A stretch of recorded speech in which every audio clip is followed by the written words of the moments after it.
Drag is political and has always been, and it is a political statement to walk out your door to say, I am not like everyone else. We're queens, we're kings, we're royalty. We stop a room when we walk in. So I think it's so important to use the power that we're given by being our most authentic selves. First, before we do some show, we have to introduce why we're here, okay? I'm here with Public Wise and Drag Out the Vote. Let's give it up for them. Drag Out the Vote is a nonpartisan nonprofit that works with drag performers across the country to promote participation in democracy within the LGBTQIA+ and the BIPOC community. My name is Jackie Huba, and I am the founder and president of Drag Out the Vote.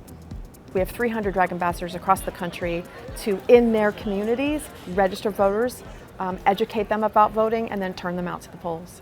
We don't tell you who to vote for, but we do believe in a few things. We believe in LGBTQ rights, we believe in bodily autonomy, we believe in the right to choose, we believe in marriage equality. So there are things and values that are part of our organization.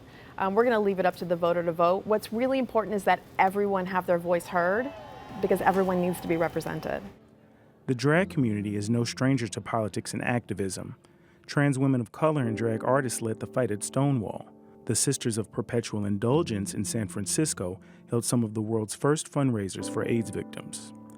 In recent years, drag has exploded in popularity. Drag performers have dedicated audiences in person and online, some with hundreds of thousands of followers. These queens and kings are leaders within the community. She's amazing, she's hilarious, she's the hostess tonight. Her name is Kiki Balchange. Voting is incredibly important. I have different ways I can use my voice and my power as a queen or, as a person in general. If I can encourage other people to vote and if I can vote myself, that's the one way I know for sure I can help make a change in the small way that I can as an individual.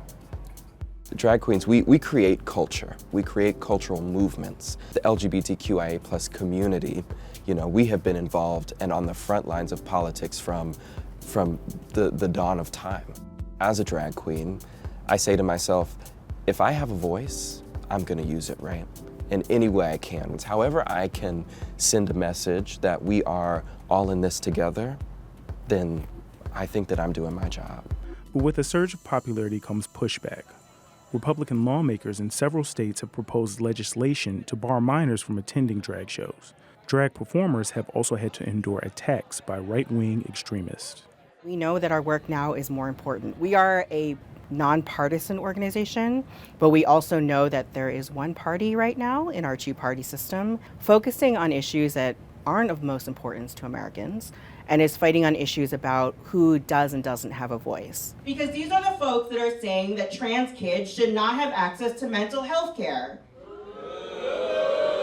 These are the people who are worried about who gets to see a drag queen when people can't afford their insulin. The attacks on drag performers, honestly, is a distraction from what is going on over here, where folks are attacking the right to choose, they're attacking the right to bodily autonomy, and we see it as such. So we're gonna keep doing our work, and let me tell you something, hell hath no fury like a drag queen scorned. So we're gonna be out, we're gonna be loud, we're gonna be proud, and we're gonna keep registering voters and turning them out to the polls. As drag's popularity rises, so do the number of voters who identify as LGBTQIA+. In 2022, 7.1% of U.S. adults self-identified as lesbian, gay, bisexual, transgender, or something other than heterosexual. That's up from 5.6% in 2020 and double the amount from 2012, according to a Gallup poll from February. According to the UCLA Williams Institute, 9 million of those adults are registered to vote. With the number of people openly identifying as LGBTQIA steadily growing, these voters may well help determine future elections. If people from this community are participating, there's more power in creating policy that will protect their rights. With some of the rollbacks we're seeing in the attacks on the trans community and the LGBTQ community in general, it's never been more important for our community to make their voice heard. We can be loud, we can be proud, but also voting is how we're going to change things.